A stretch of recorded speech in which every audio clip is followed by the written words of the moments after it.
On a beautiful November day, actually a Sunday, a small group of us decided to take a little ride. However, touring on a three-wheeler in a two-wheel world could bring challenges. And what I thought I would do is give you a short introduction and maybe some helpful tips that could give you some help on your next group ride. Yes, avoiding objects. And I'm not talking about cyclists, although obviously you need to avoid them too. It's not always potholes. And yeah, it depends, of course, how much you like the person behind you. But the best way to avoid it is simply line it up between the wheel and the back wheel, front wheel and back wheel if you can. Yes, 37 miles per hour, 60 kilometers. I think if you dare. I'm showing you here some of the dangers that you will psychologically encounter when on a group ride. Yes, the obsession of wanting to stay with the group, not losing the leaders. Yeah, that could be fatal. People tend to throw caution to the wind when actually riding in a group, because unless you have the navigation set into your system, whether that's a TomTom or your helmet, you're not going to know the route. And then the danger is you're scared of losing the leaders. Slow down. If you're taking a route that involves cities, there are going to be traffic lights. They're going to be crossing places. There are going to be traffic. There's going to be reasons to slow down and reasons to stop.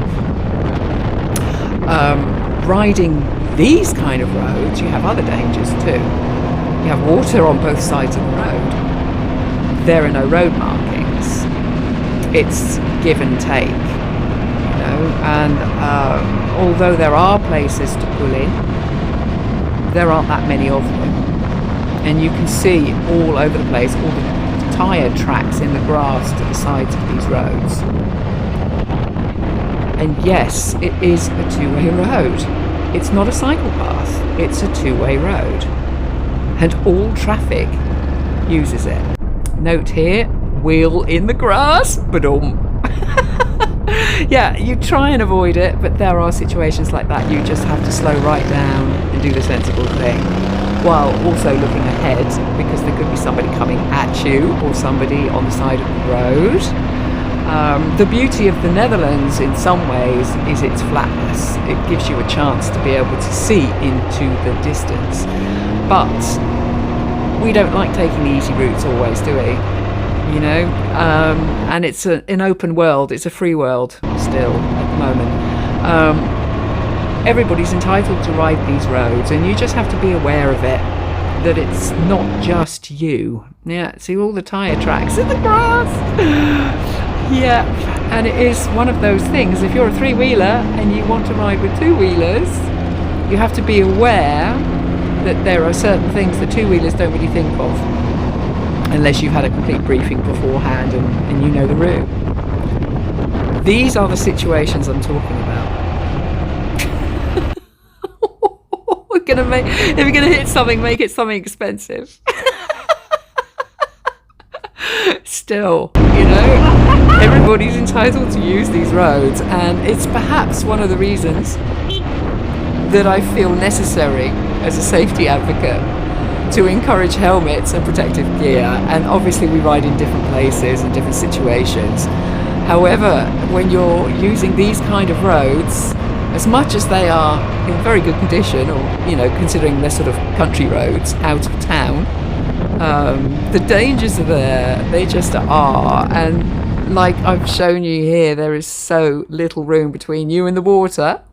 There are no fences. The animals stay in their places because of that water. It plays a part. And this is a polder landscape, what they call a polder landscape in the Netherlands. It just shows you how much water there actually is. And if there's too much in one place, they literally pump it to another place. And this is what I'm talking about. Almost invisible. Thank goodness she had white training shoes on. I mean, for goodness sake. You know, she's on the road, not on the grass. And everybody's entitled, everybody's entitled to be there, but you really do have to look very carefully. This is another tip, actually, winter sun. It's not going to affect everybody in the way it affects us. Because of the fact that there is virtually no hills here, it's big sky country, and that means that winter sun is glaring pretty much everywhere. My biggest advice here is, depending on the situation, is if you're going to get blinded by the sun, look at the road. Try and look as far ahead of you as you possibly can, but look at the road until you change the angle and the sun's not directly in front of you. These are other small dangers. However, you can be pretty confident that this is a main road and there are cars going in both directions, and if there's a bridge, you're going to fit on it, even on a Ryker. Ryker is wider than a Spider, significantly. I've had close calls in the past, but I'm fairly confident in this area because this is actually pretty much my local area. So this is a local area ride, and now we are back to civilization and the main roads. However, we look for the smaller roads, and it's an obsession of mine. Be safe out there, and I hope this helped.